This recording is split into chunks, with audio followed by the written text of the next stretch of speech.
યોગી એવા યોગેશ્વર શ્રી કૃષ્ણ છે. કૃષ્ણાવતારમાં આ જીવન અદ્ભુત લીલા માયાઓ આચરી હોવા છતાં કર્મના કોઈ બંધન આ સમર્થ કર્મ યોગીને કોઈ કાળે સ્પર્શી ના શકે.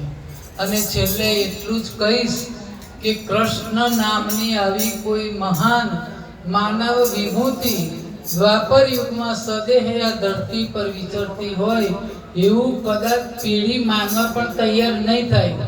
આજે આપણે માનીએ છીએ પણ આપણા સંતાનો માનવા તૈયાર નહીં થાય. અત્યારે ઘણા કહે છે કે ભગવાન છે જ ક્યાં. એનો કેટલો વિવાદ થાય કે કૃષ્ણ તો હતા જ નહીં, રામય નતા. કેટલો વિવાદ થાય. તો આગળની પેઢીઓ માનશે કે નહીં માને એ પણ કહી ના શકાય. એટલી હદે ગેલું લગાડ નગાર આ ગૃહસ્થાશ્રમી ઘનશ્યામ તમારી નજર આગળ અનેક લગ્નો કર્યા હોવા છતાં મારા તપોબળની સાક્ષી હું કહું છું કે અવિનાશી અચ્યુત આજીવન બ્રહ્મચારી છે. અને શ્યામ સુંદરને પ્રણામ કરીને યોગી મહારાજે આસન ગ્રહણ કર્યું. એમની વાણીથી સંમોહિત થઈ ગયેલા સમસ્ત જનમેદીઓ ક્યાંય સુધી તાળીઓના ગડગડાટ કર્યા. પણ કૃષ્ણની જે રાણીઓ હતી ને એમને મનમાં શંકા ગઈ કે અમે 8 પટરાણીઓ તો બેઠી જ છીએ, 16,100 બીજી છે તો કઈ રીતે બ્રહ્મચારી કહેવાય. જો એમની પત્નીઓનો જ આવો શક થતો હોય, શંકા થતી હોય તો આપણે માનવ છીએ. યોગીજીના ઉતારાની વ્યવસ્થા કરી છે. આ બાજુ બધા ચિંતિત છે અને કઈ નહીં. પણ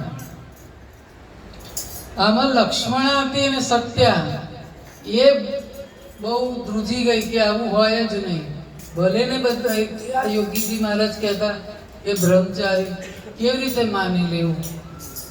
બધી પત્નીઓ સરખી નથી હતી પણ આ લક્ષ્મણા અને સત્યા બે માનવા તૈયાર જ નથી થતી.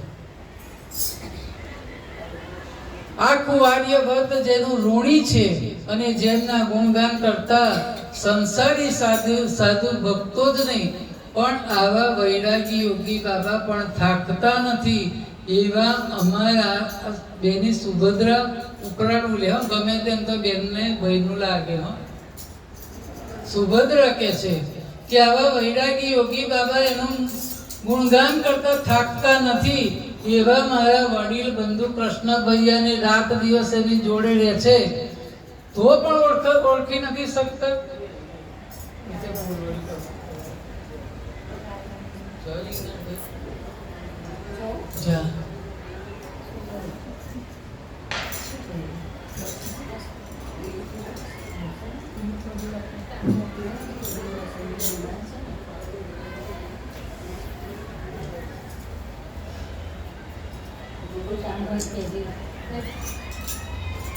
આઠ પત્નીઓ એમનો પુત્ર પરિવાર નજર સમક્ષ હોવા છતાં તેઓ આજીવન બ્રહ્મચારી છે. ત્યારે ખબર નથી પડતી કે આ કથન કવિ કેવી રીતે શક્ય હોય.